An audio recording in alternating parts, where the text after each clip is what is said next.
L'organisation des GINISP, maintenant ça fait 7 ans qu'on les organise, c'est l'occasion en fait pour les infirmiers de se rencontrer, d'échanger.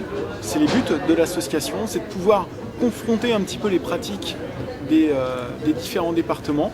On n'a pas tous le même stade de développement, on n'a pas tous les mêmes avancées, mais par contre on a tous des richesses différentes. Certains sont très très forts en soutien sanitaire et ils apprennent à d'autres, alors que d'autres sont très axés secours à personne. Et du coup, on échange sur les différentes thématiques. De plus, on a des ateliers pratiques qui permettent de faire une mise à jour, une actualisation des connaissances théoriques et pratiques.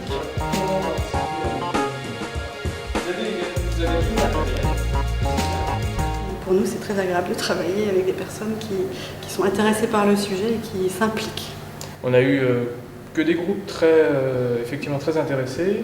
Je crois que l'important, c'était de leur faire palper quelque chose, de pouvoir leur apporter des petits trucs, des petites astuces nécessaires à un ISP qui doit apporter une plus-value à une intervention telle que celle-là. On a essayé d'orienter la théorie par rapport à la pratique davantage pour qu'ils puissent un peu avoir du toucher, du tactile.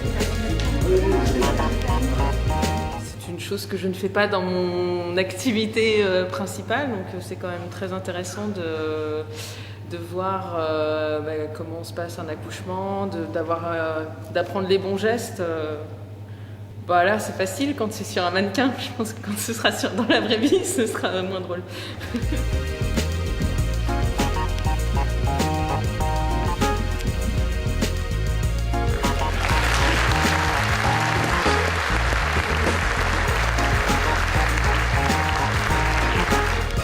Mesdames, Messieurs, merci tout d'abord, Monsieur le Président, pour votre invitation.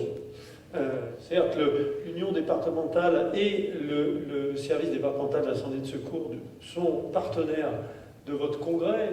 Essayez de vous aider à le faire. Je dois quand même dire à tout le monde que c'est quand même d'abord vous qui l'avez organisé.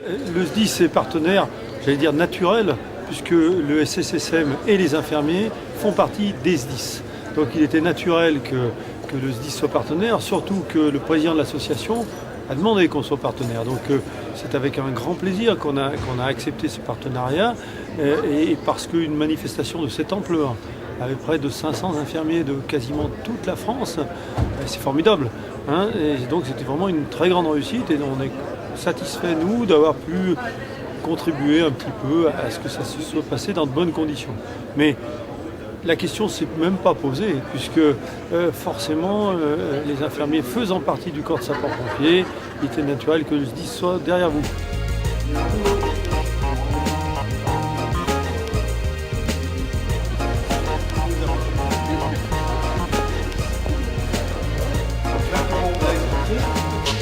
La cellule tire pour les intervenants. Déjà, on voit que c'est des gens qui sont volontaires, qui veulent vraiment, qui sont là parce qu'ils le veulent bien. Et ils sont très curieux et intéressés. Et des échanges, il y en a qui nous ont expliqué comment ça se passait un peu chez eux. Et donc c'était intéressant aussi pour nous.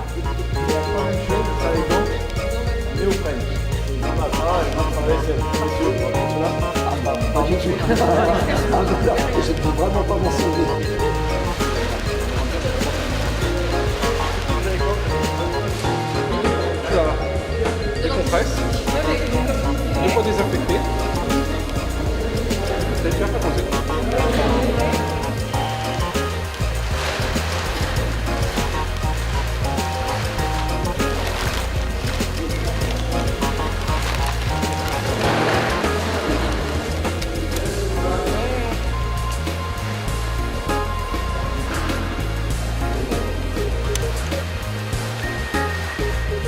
C'est vraiment plus le soin qu'on a l'habitude de faire, tout bien compliqué, de déballer le matériel, à essayer de garder quand même quelque chose de à peu près stérile, et puis trouver la veine tout simplement.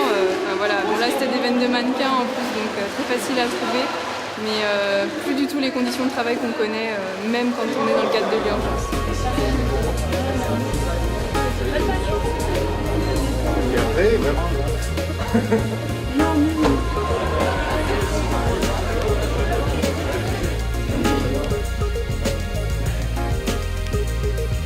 c'était sur le triage psychologique. En fait, il s'agit de faire réfléchir un petit peu sur ce qui peut être proposé, je dirais, à un sapeur-pompier après une intervention, en sachant qu'on a habituellement, les gens proposent des choses un petit peu uniques, alors qu'on ne prend pas en compte la nature de l'événement. Alors, en fonction de l'événement, en fonction de la nature de la victime, si une victime primaire, secondaire, tertiaire, en fonction de ce qu'on veut faire, on va avoir des modèles d'intervention différents. Donc on aborde, à travers le modèle d'Éric Desoir, le crash model, on peut déjà avoir une approche effectivement où on va adapter l'intervention si c'est nécessaire, parce que là encore, c'est pas toujours nécessaire.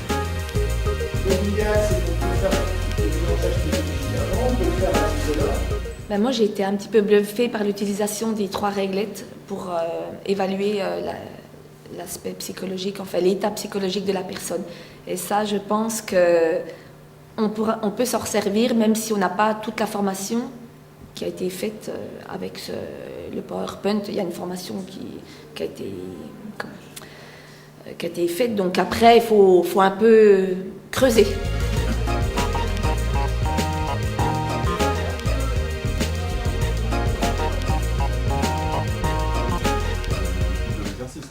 Voilà. On va effectivement, parce qu'effectivement une prostration chez un enfant à 4 ans, même, on va dire que quand ils ont mal et ils donc on va dire là il y a quelque chose. Oui. Voilà. Ça va être l'axe sur lequel on va recentrer le bilan. Voilà. Parce que le reste du bilan n'a pas l'air trop mauvais.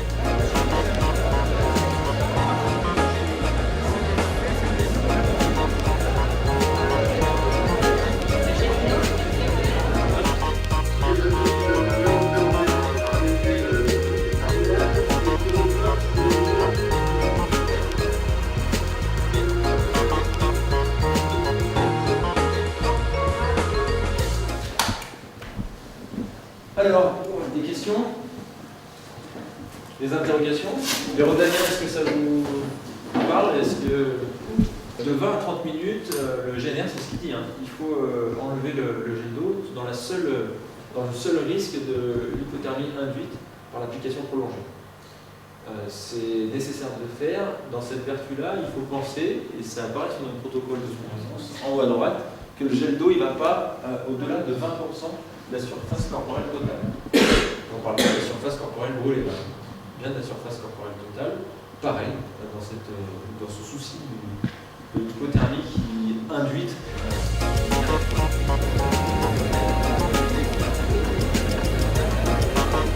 Après 2 jours, bon, on n'a pas encore dépouillé toutes les fiches de satisfaction, mais globalement, je pense que ça s'est plutôt bien déroulé.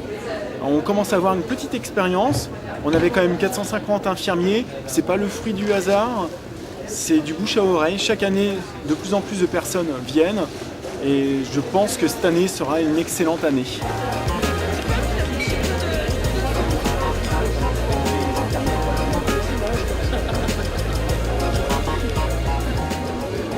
De Perpignan. Oui, de Perpignan et des gens du Nord. On est pour le rapprochement.